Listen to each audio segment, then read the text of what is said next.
Yes. Akyat tayo sa aming bus na bahay. Silipin natin si Mister kung anong ginagawa.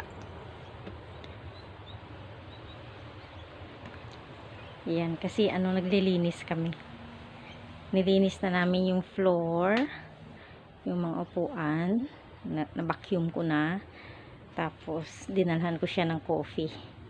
Yan, meron kaming bucket dyan kasi naglilinis kami. So ito na yung aming lounge. Nagdala ako ng coffee kasi para kay Mister.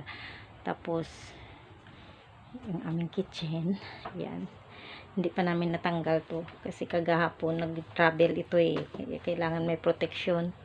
Tapos ito tinanggal ko na yung mga protection niya dito kasi sa pag-travel ba, pero ngayon okay na. Yan, meron kaming mga gamit dyan kasi nag-start na kaming maglinis. Yan. Yan, ito yung sink, nalinis ko na rin yan dyan.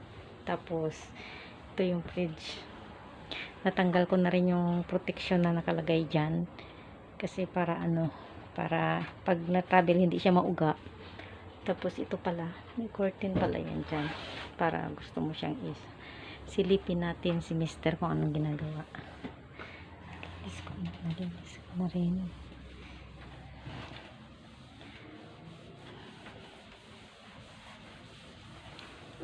Hello! Busy si Mister, naglilinis. Oh, smell good. I like the lemons smell. Yan, so yan si Mister naglinis.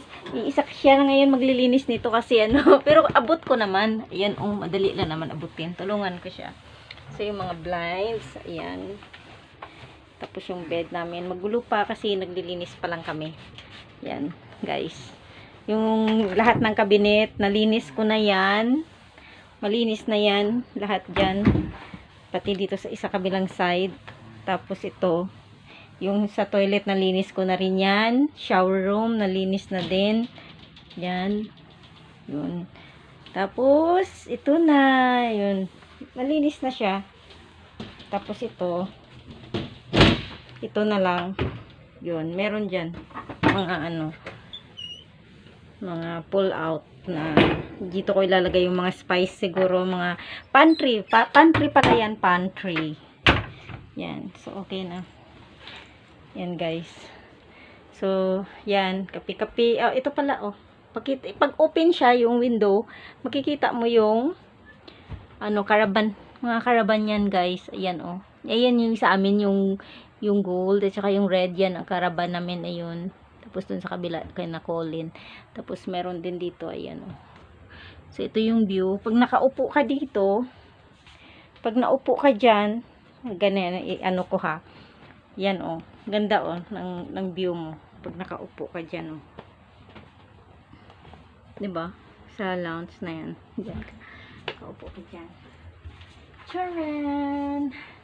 Tapos yung view mo labas. 'Di ba? Ang ganda. Yan, so yan guys, yung ating bus na bahay. Si Mister mamaya tulungan ko 'yun. Yun. Kasi kanina ako din ang naglinis, siya ang gumawa ng pinto. Inayos niya yung pinto. So ito yung Charan. Dito muna kami nagpark kasi yung aming caravan, kukunin namin yan. Kukunin namin yan, ilagay namin dito sa vacant. Tapos ito ang bus ipapalit doon. Yan. So yan guys. Yan yung TV pa. Ang TV ayan, may protection pa siya. Kasi nagbiyahe yan kahapon yung bus Ayan. Ayan si Mister Ayan. Yan guys. Bye!